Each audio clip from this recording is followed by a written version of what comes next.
go. I wake up to a little bit of drool on my pillow, feel like it's gonna be. Now that we are recording, what we're gonna do,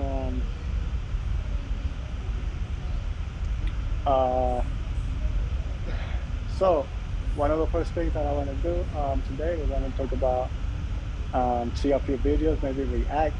We're going to talk about sensitivity for a little while. We're going to talk about some of our personal experiences and whatever else comes to mind. And we'll see where it goes. We're just going to have a conversation here. You know, us, all three of us, the three kings,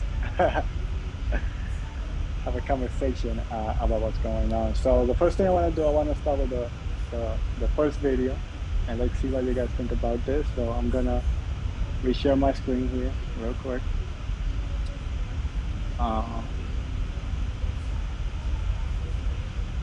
Screen.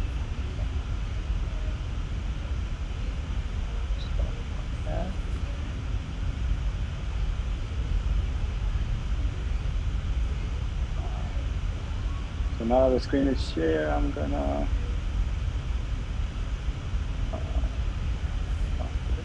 all right, so let's go with this video here.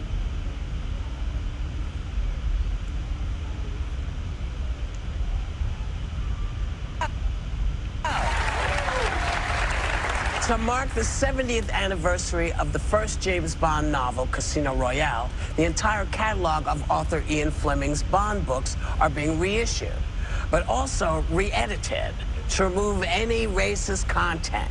Now, this comes on the heels of re-editing author Roald Dahl's books to remove content deemed offensive to modern audiences. Look, y'all got to stop this, okay? Just put a disclaimer on it that says, listen, this book was written at this time, you know?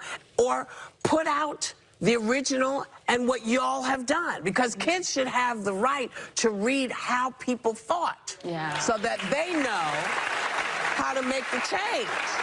But, you know, they tried to do this with Mark Twain as well, because they were so concerned that the N-word was in the book. Well, that's how they did it. That's what it was.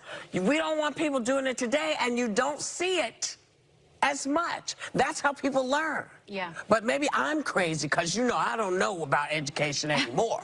Well, we talk all the time about the importance of history and learning what times were like, and I think art has a unique role in that. So data in textbooks is important, and you read it, but art makes you feel.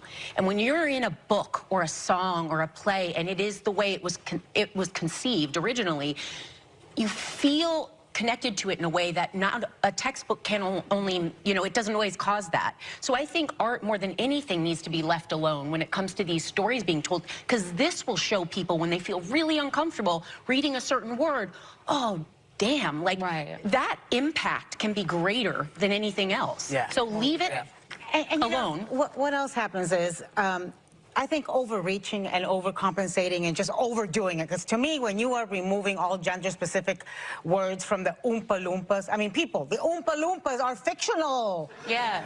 They're made-believe. But, you know, when you're doing that kind of thing, then it lends itself for folks on the right to say, oh, this is what wokeism is all about. You've got to be anti-woke. Let's pass an anti-woke act. Let me tell you what I'm concerned about. I'm not concerned about you editing out words from a book. I think that's stupid. I'm concerned about you editing out Black history studies from AP courses in Florida. And I think it should make us feel uncomfortable. We went to see Piano Lesson, the play by August Wilson. The N-word is used there like every other sentence, and it should make us feel uncomfortable. But it is what it is. It was what it was, and we cannot erase history. Oh, you go ahead. I'm going to disagree. I think that, I mean, I'm in the particular place where I have a child in high school, and she's reading things like Toni Morrison, and she's reading things like James Baldwin, and she's reading about the struggles, and she's also knowledgeable about the erasure of African-American history today, and how white families don't want their children to learn certain things because they will feel like they are the oppressors. And so while all of this sounds wonderful, what isn't wonderful is that if these children don't learn certain things that are uncomfortable, they will, past can become prologue. That being said, when you think about a book like a James Bond, and I'm a huge James Bond fan, in his Live and Let Die book, in that novel, he visits Harlem and he uses the N-word to describe almost every black person that he sees there. Yeah. And in my view, the sensitivity of the edits now say black man, black woman, black person. I appreciate that. You don't have to call me the N-word for me to understand my oppression. And I think when someone who is oppressed tells you that, I think you should listen. All right. Um, all right. So that's the video. I'm gonna stop sharing here real quick. All right, fellas. So what do you guys think? What do you guys think about this?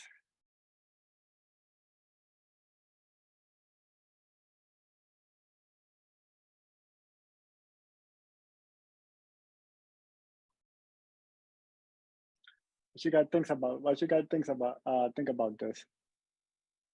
Thought that was interesting. I kind of agree with both sides, but to an extent, I agree with both sides. Um, but I think preserving history the way it is key because we get a chance to learn how things really was. The, here's a down there's a rabbit hole to changing things in the past because sensitivity. The problem is people gonna start changing a lot of things. And sometimes we start changing things we don't need to change. Now, I'm not saying that there aren't things that need to be changed or altered to be discussed, but I think there's be a limitations to what we change because it's very important, like what we said, to see how people thought and how people talk back then, so you won't repeat it. A lot of times, if you start taking away certain things, then history can possibly repeat itself because again, when you don't know history, then you're doomed to repeat it. So I understand what people were saying. On the other note, the other young lady with the curly hair, she had a point too, who said she had a daughter who's reading all these books. And she said, key point, you don't have to be disrespectful to teach me how oppressed we were at one point. Uh, so again, whenever you learning something in America dealing with racism, anybody should be ready to hear some things that's tough. That's the problem. Everybody today in America want everything to be watered down to them. And I think that's a problem because when you have that type of mindset, you're going to start approaching every historical event that way. And you may water down the wrong thing because you have a wrong perception, because you may feel uncomfortable about something. So before you teach it, you're going to water it down. And I'm going to give you a great example of what we're watering down today because of it. And that's the Bible. So again, history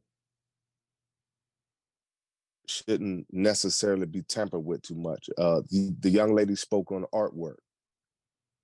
Another key point, artwork express people's feelings. And artwork can explain what was going on at a certain period of time in whatever country or place you was in. So again, when you start altering things and changing things due to your emotion or due to your feeling, we tend to water down the history and we tend to not teach it correctly because of sensitivity. Yeah. And a lot of I feel like a lot of that sensitivity is mostly because, like you said, a lot of people are not willing to hear the truth, and sometimes the truth hurts, and when it hurts, that's when people start whining. But when people start whining and complaining um, about the truth, and then they'll do anything to want to change the truth to make them to make them feel better, to be able to look at a certain thing, even though it's not true, as long as it feel good and it's not bringing any triggers up in them, then they okay with that. But as long as the truth is put out there, and if that truth is too hard for people to bear, then they label it as wrong.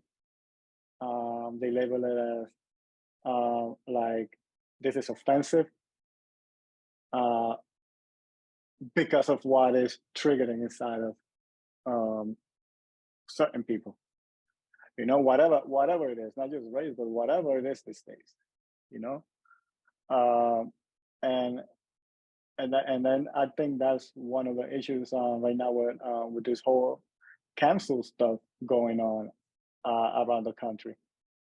You know, you got to be careful with every word that you say because you know people are sensitive. People could get canceled. People just over just over somebody misinterpreting what you just said um, and twisting your word uh, and just twisting your words in a way that it could be used to attack you, to make you, to destroy you for making them feel a certain way by maybe putting out the facts out there. And that's one of the biggest issues right now, I think, when it comes to sensitivity. Um, yes, you know, uh, it was said in the video. Yes, I do think not saying offensive things, and if they could be taken out, definitely that would be uh, the right way to go. But we also have to be able to remember how things were, not just in this country, but all around the world during a certain time period. During a certain time period, we got to be able to remember how we treated each other. Because if we could learn from our past mistakes, then the chances of repeating them are going to be a lot less. Um, but part of not repeating that is also being able to change what we did wrong. And part of that change is not, you know, not doing those same things again, not allowing those same things to be out there. So yeah, I agree. I agree with both sides, like you did, like you said. Um, I just I just would like it to be more like the lady with the daughter, like the way she said, like, you know, for people to just start like her daughter to educate themselves more, to read, to really know what really happened in history, not what the media is telling you, not what social media is telling you, not what your neighbor is telling you. Do your own research. Go get books. Read about what really happened back in those times, um, and educate yourself. So you yourself and the generation that you'll be creating don't grow up knowing what happened in the past and know what not to repeat and what to avoid, um, and know also where they came from and what their ancestors went through in order for them to be here. And in that, and also I think it also helps people appreciate where they are now. I'm grateful, like I'm completely grateful that um, I'm here in this country now in a time period when uh, those stuff are not going on in the open anymore like that, um, and that I could at least, you know,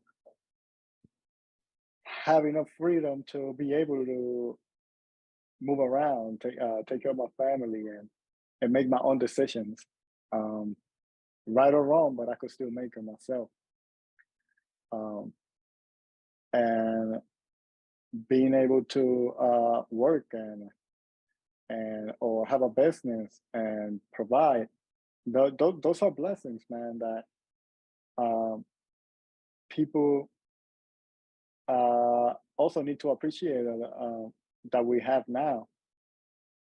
Even though things are not great, even though the system still kind of, it still feels like the system kind of, instead of just having one race being slave uh, back in the times, it's now like, it feels like now everybody's being slave. But that's another whole topic. But the fact is that um, we, people have more freedom now, no matter what race you are, and that's something we could be grateful for. But we could be grateful for it because of where the world used to be back in those times. Because a lot of people just blame the United States because, yeah, that's the one that was more known, and that's the country that we live on right now. But that was around the whole world. Even the country that I was in had their own type of stuff similar to that. Even European countries, all around the world, man. That was the thing, and people were treated like that all around the world, and that's that's the that's what people need to remember too, that we are in a much better time than those times, and we could be grateful about it. But in order to be grateful about it, we need to know about those times too. So yeah, you got to know where you came from or where the war came from, so you can appreciate where you are now. You know what I mean? You got to have a point zero. You got to have a ground zero to know where that you're in a much better place. So that's what I got to say about that part. To my video. All right, there's some things we want to take in consideration. One, we get mad because someone calls us the N-word, the wrong race or wrong ethnicity, so-called, so to say, calls us the N-word. But I ask this question to Black people, all people of color in this country, as far as the brothers and sisters. How come we don't get mad when we don't do business with each other?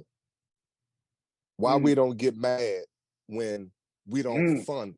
How come we don't get mad when we don't fund somebody else's business? Like, okay, you a brother, you know you got it, but you gonna tell another brother, man, just work hard, just hustle like I did. I got it, man. You gonna get it one day, brother. Keep your head up, brother. You know what I'm saying? But the other races, they're not saying keep your head up, brother. They're like, hey, man, what you need? They in their pocket. They up in their pocket talking about what you need while we talking about, man, keep your head up, brother. We up there trying to play who Mo D advisor, but everybody else is getting things done and fun. So this is what I say to Black people. If you're gonna get mad about the N-word, get mad when you don't fund one of your own brother's businesses. Get mad when we don't support each other. Have that same energy. But then, yeah, we want to talk about the damn N-word. Oh, well, call me a nigger. That hurt my feelings. So get mad when another Black man shoots another Black man for no reason. Thank you. When another brother shoots another brother for no reason. Yeah, get mad at that. For nothing that makes any sense, or it's not worth taking another life for. Now, and another thing too, let's talk about Black history. Black history is not taught, so I'm gonna drop a little Black history on this live today. Who built Egypt? Did the Egyptians build it? Or did the slaves that the Egyptians had enslaved build Egypt? Hmm. Who built Greece? Because Greece had slaves too. Who built Greece? Who built Babylon? And you know, Persia had slaves too, you know. So who built up Persia when it was in its greatest power? Hey, look, Rome had slaves too. Who helped build Rome? Guess who else had slaves? America. Yeah. Who helped build America. America? Yeah. Hey, what I'm trying to say, Mr. Railer, the same people who built America was the same people who helped build Persia, was the same people who helped build Egypt, was the same people who helped build in Babylon, was the same people who built in Greece and Rome. The problem is that we don't have proper history. So in America, when we start studying history, you got to be careful what you study, because certain times, are you studying somebody's philosophy, what they thought or what they think, or their opinion on what happened here? I want you to understand that. I'm gonna say this to you. The biggest boat, Mr. Raylan, okay, I'm asking everybody this question, you and everybody, all the people who listen. The biggest boat today houses 5,000 people. Okay, the biggest boat, hold on. The biggest boat, I just say the biggest boat today houses 5,000, right? The biggest boat today houses 5,000 people. Can carry 5,000 people. You know what boat that is? I think there's bigger ones. When that's an aircraft. Your aircraft carriers, Well, your military yeah, boats. but yeah, they could carry more now, I think. Oh, They if could, it yeah, if up to 5,000, or if that might more, but you ain't gonna carry on 10. well, no, you ain't gonna carry 10,000 people. Okay, today, but hold on. I uh, want you to hold on. Let me finish this up. Even if you can carry 6,000 to 7,000 people, I want y'all to understand, and I want you to think about this. How did you carry 1,000,000 people on boats back then? Where did you get the food to feed these people? Because slaves were a hot commodity. So you couldn't let your slaves die, because that means that your profit is going down. So how did you get the food? Where did all the food? If you had 1,000,000, I want you to understand something. How the hell did you get 1,000,000 people on a boat? Where did you get the food to feed these millions of people? I want you to understand something. You said millions of people came on a boat, but those boats back then did not house that many people as the boats today. Unless those people was already here.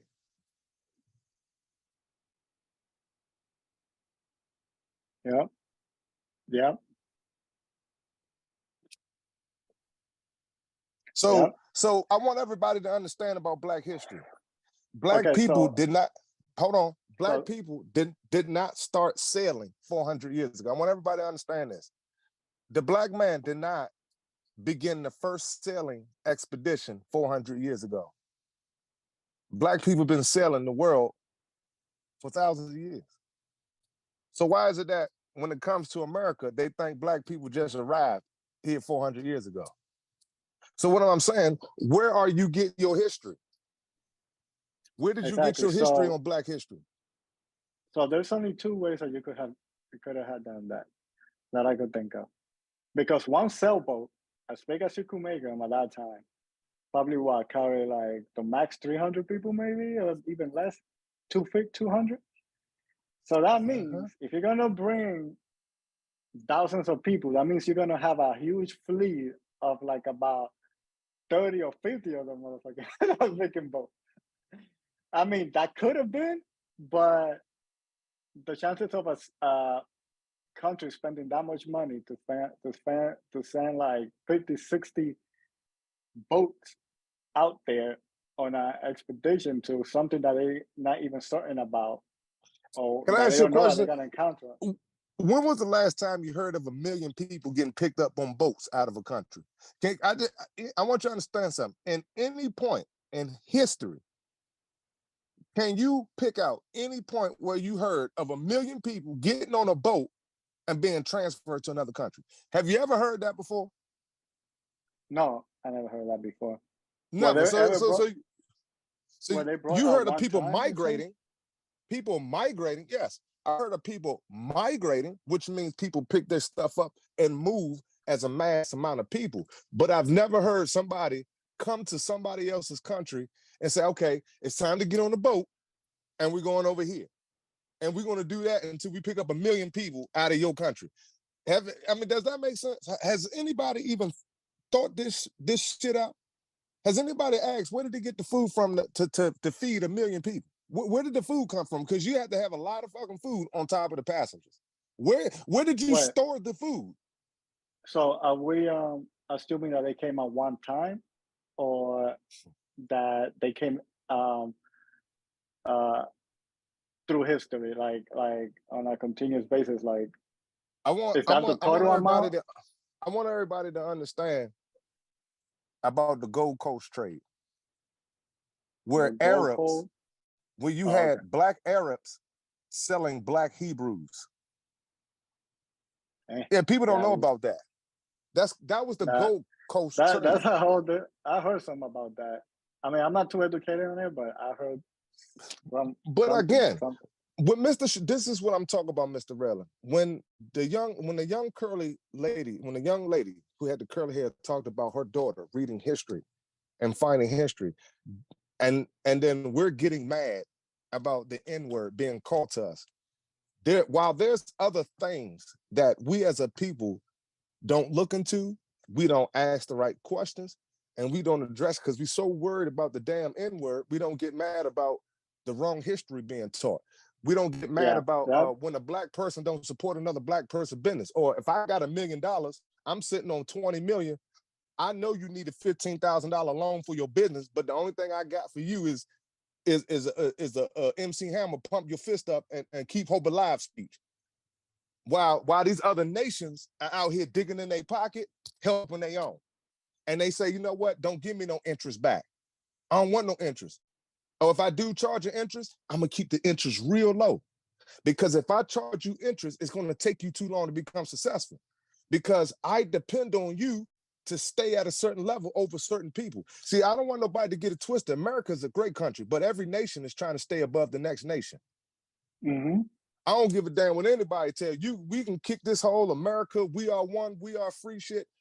But at the end of the day, it's all about your nation. Like Amadou said, Spanish gonna try to work with a Spanish. An Asian gonna try to work with an Asian.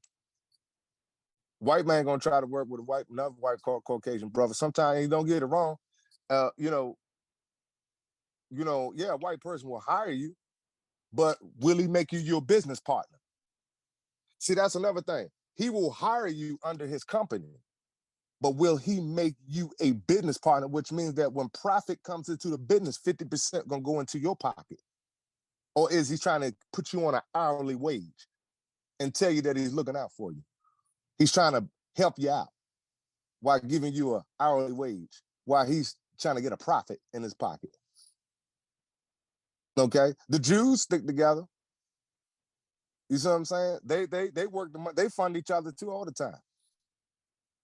Again, I say in this country, black people, if you're going to sit up there and get mad for an N-word, please get mad because we're not funding each other's businesses, because we have black businesses and black entrepreneurs that got to ask other nations and other races for funding. When there's so many millions of millionaires in this country, I do not understand why we the least funded business in this country and we have some of the most millionaires. I don't understand it. It just puzzles me. Yeah. But then yet we get mad for N-word. Man, we are so backwards in this country. It's not even funny, man. But that's the thing, bro. That's what they want. Yeah. Whoever is running this whatever, I don't know who it is, man. But whoever is in control of this whole thing, that's what they want. They want to keep people separated. They want them paying attention to something, to be distracted with something that doesn't even matter. So they can't pay attention to the truth and what really And is Mr. going Raylan, on. things only happen sometimes if you allow it. Mhm. The reason why this happens to us is because we allow it to happen. We have a voice. We can stand up and say no. No, I'm not.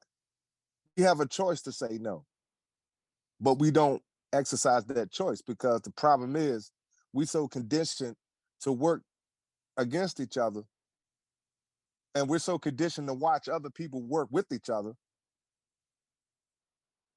and we're so conditioned to sit back and just complain and just talk about how bad our situation is. But then there's so many other brothers that you can go out there inside your house, inside your place of dwelling, man, you can start a business with.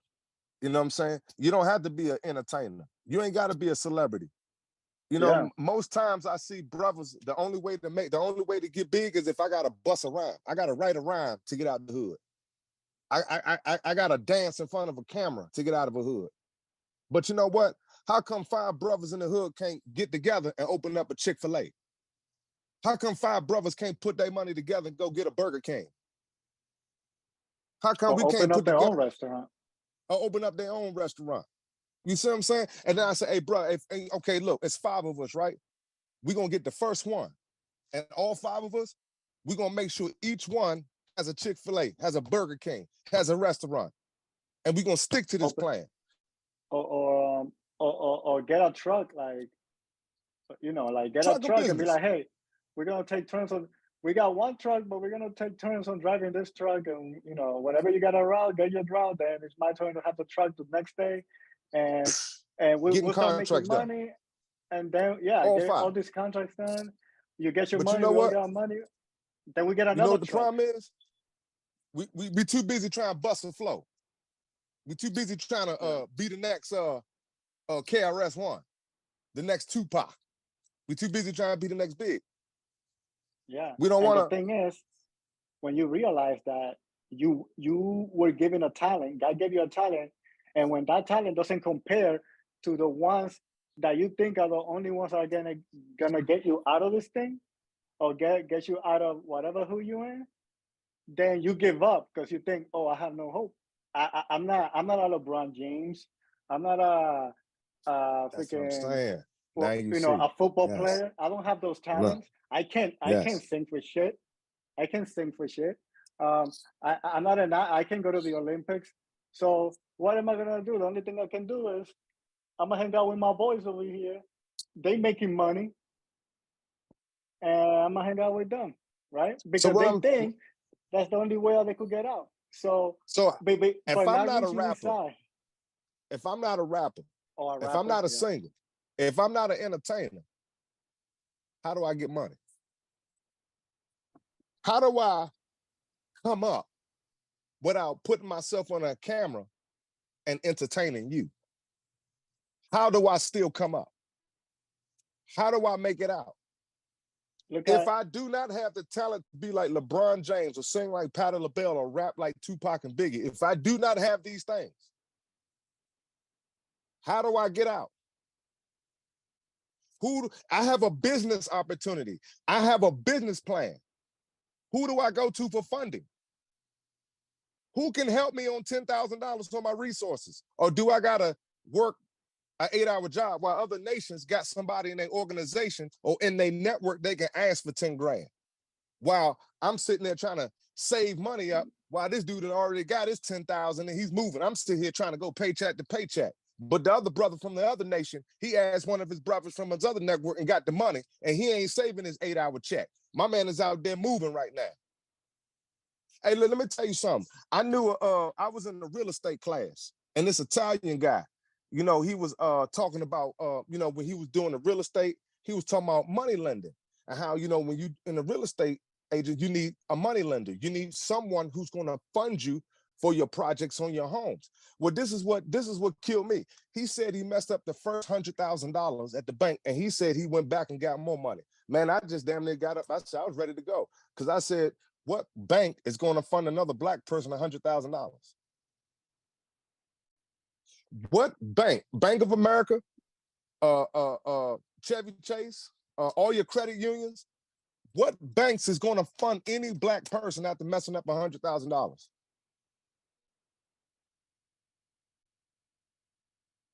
Hey, look, I got a business opportunity where I need 20 grand. Where do I go? Do I go to the bank?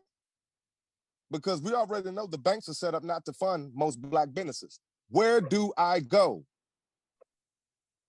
Oh, I got to save all my job money. See, the problem is that we don't have a code amongst black people. We don't have a code. We don't have what they call a CODE. We do not have a code. And inside this code, it is specific conduct we must act towards each other. You see, there's an unwritten code. Spanish people got one. Asians got one. White people got one. I was gonna say, I know Asians, including Indians, they definitely have a code. Look at them, and it's easy to figure out. You could already tell because everybody knows it, but nobody copies it. Because look at they start off with high paying jobs. Their kids all become doctors or, like I say, engineers, and all these high paying jobs, and they use that job to fund their investments. That's why you see Asians buying everything, or Indians buying everything. They buy all, they got the gas stations, they got the dollar stores, they got all these places. Why? Because those are their investments. You might see them all live you might see them all living together in one house sometimes, but they got investments. Hey, my cousin owns a 7-Eleven. My other cousin owns a Chevron station over here, and this and that, and they all together. Come on now. And that's their code. And then guess what? By the time, then they live passively. They might be a doctor for like 20, 30 years. Or even less. They leave that. Now they live like freaking kings. They live on their own. They have their. See, that's the thing. They have a code. They have, because they understand that they're in a country that's multi-nations. America is one of the few countries, is probably the only country that has so many multiple nations here in this country. So what I'm saying is that when you come here, it's not necessarily just one nation here. There are multiple nations here. Inside this country, these nations must learn how to work together, because they're, at the same time, we're working with each other, but at the same time, we're competing against each other. That's another thing. I don't know why why we always trying to paint things so damn perfect here, like we're trying to cover up the truth. The real true people here in America, the next nation is trying to stay above you. I don't give a damn how, I don't care how many times you want to wave the flag, wave the American flag, let it blow in the wind, let the red, white, and blue flag just blow in the wind high in the sky. Nations here are trying to stay above you. The next nation is trying to stay afloat, and they're trying to stay competing with the next nation. Because here in America, we understand that even though I know you white, even though I know I'm black, even though I know you Asian, even though I know you Spanish, but at the end of the day, could I depend on the Hispanics to fund my business? Can I depend on the Asians to fund my business? As a matter of fact, are they supposed to? When I got brothers here in America, millions, big time business, but then yet we the least funded businesses here in America. I'm just a little confused. That's all. Why we got so many successful people here in this country, but then yet we the least funded businesses. So I'm just a little confused. That's all. Yeah. But then, you don't. Hey, how do you see Asians? You don't see them dangling chains on the camera. Yeah, you don't. You don't see that. As a matter of fact, you might see them wearing the same shoes for like 3 years, even though they got money in it. They got money in the bank, but they they're not doing all of that because why? The whole thing is about, hey, we're gonna save. We're gonna invest this money See, before my we go thing is live though, a certain way. We're gonna invest brothers, this money. man, what we call investing to the hood, we're gonna go buy more dope and put dope back in the hood. So that way we can watch our brothers get locked up. So that way we To gotta keep pay us for their lawyers. and to keep us numbed down too. So why not put businesses in the hood? Why not put things, opportunities, business opportunities where, you know, brothers don't have to sell dope. You know what I'm saying? But then yet we call feeding the hood is put the same thing back in the hood that's keeping us down, that's keeping us mentally enslaved. So again, you know, in this country, Mr. Raylan, I understand that people are sensitive, but I think people, Mr. Raylan, first things first, let's understand how America is run. America is a multi-nation country. And in America, if you don't learn how to work with your nation here,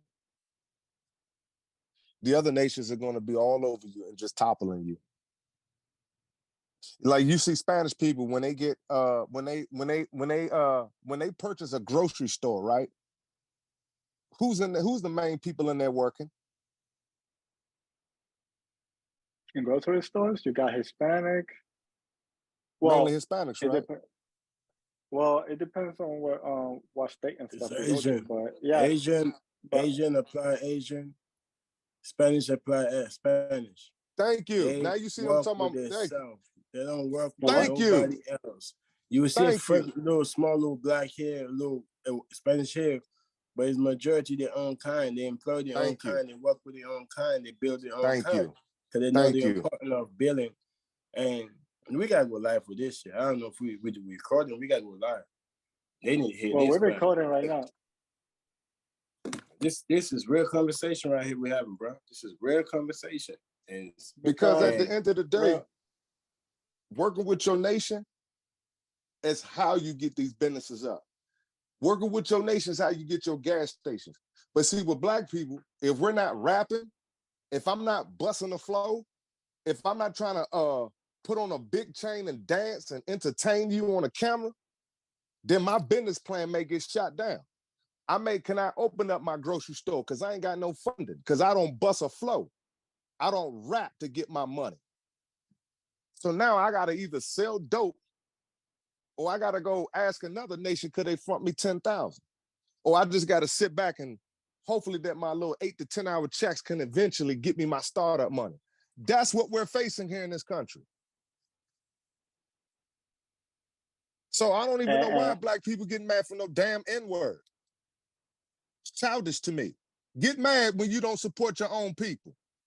Get mad at that. It's foolish to me. yeah. Uh, oh man, I mean, you said I don't, I can't even follow anything that you because I completely agree, like completely everything that you just said, man. It's just like we need to look at what we're doing. Look at what we're doing right now. First of all, we're having this talk, right? But what do we do when we get on our private conversations? We've been talking about all these different businesses, right? It's because we've been trying to find ways to improve ourselves. We've been trying to find ways to support ourselves as so-called minorities, right? Like we've been trying to support ourselves. We've been trying to find ways in this world and this system that is set up to keep us at the bottom. But we're talking, and we're trying to figure out ways to still make it to the top, even though when we're being pushed down, right? We were talking about the all these businesses ideas that we've been having, right?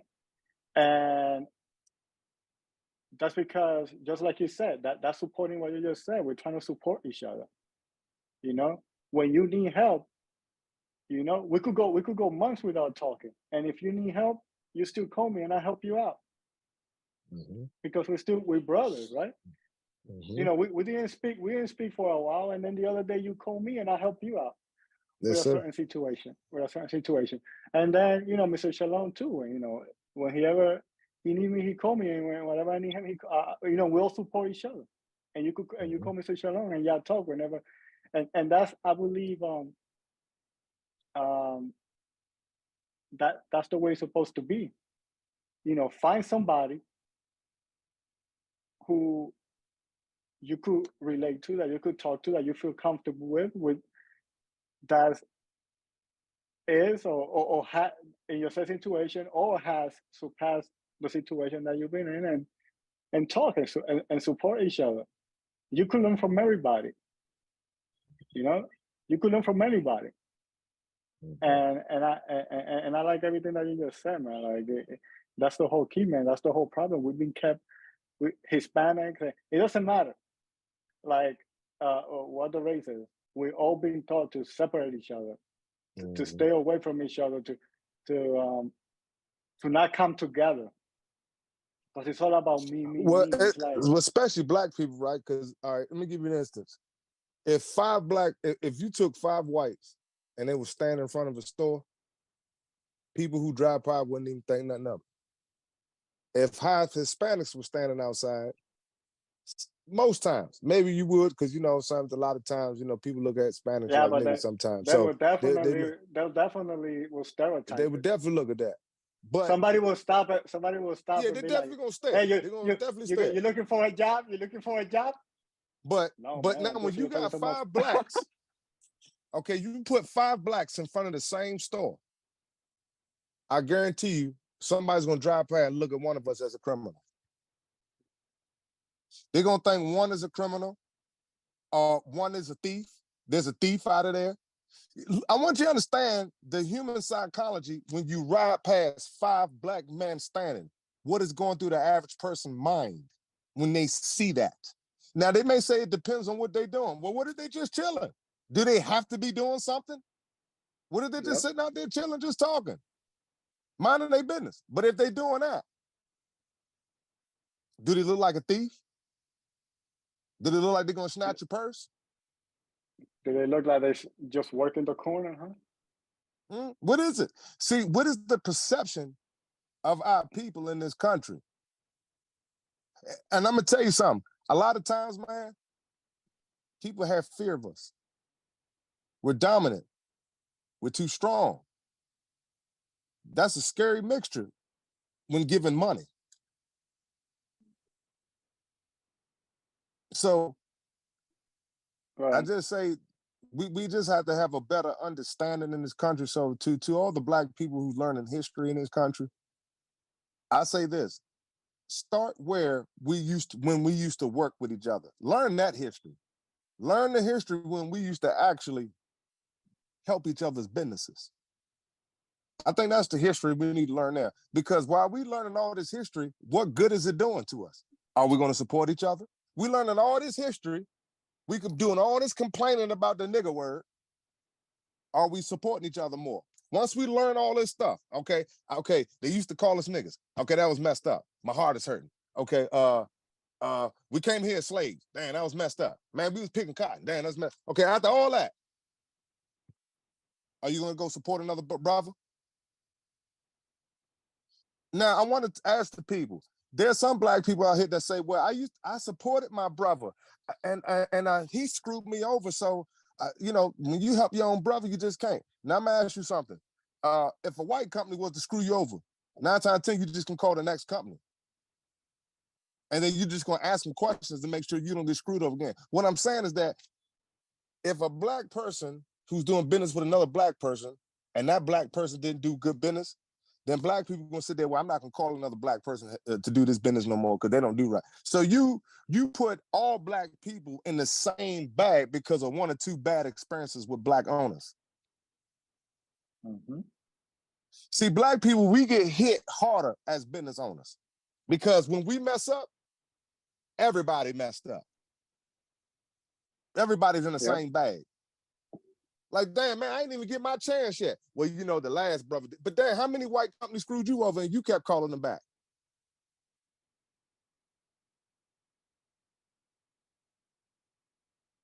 Yep. How many white companies screwed you over, but you continue to call them back? But then when the black company did it, you put every black person in the same pot and said, well, I ain't dealing with no more black businesses because black people, you know, they're not right. They don't do business right. Is that every black person? Is that every black person? I doubt it. Again, I say, in this country, when we learn the history, what are we doing with it? What are we truly, are we just sitting there entertaining? So basically all the black people you see, they just want to entertain themselves with history. Let me entertain myself. Okay, you got all that knowledge. What are you doing with it?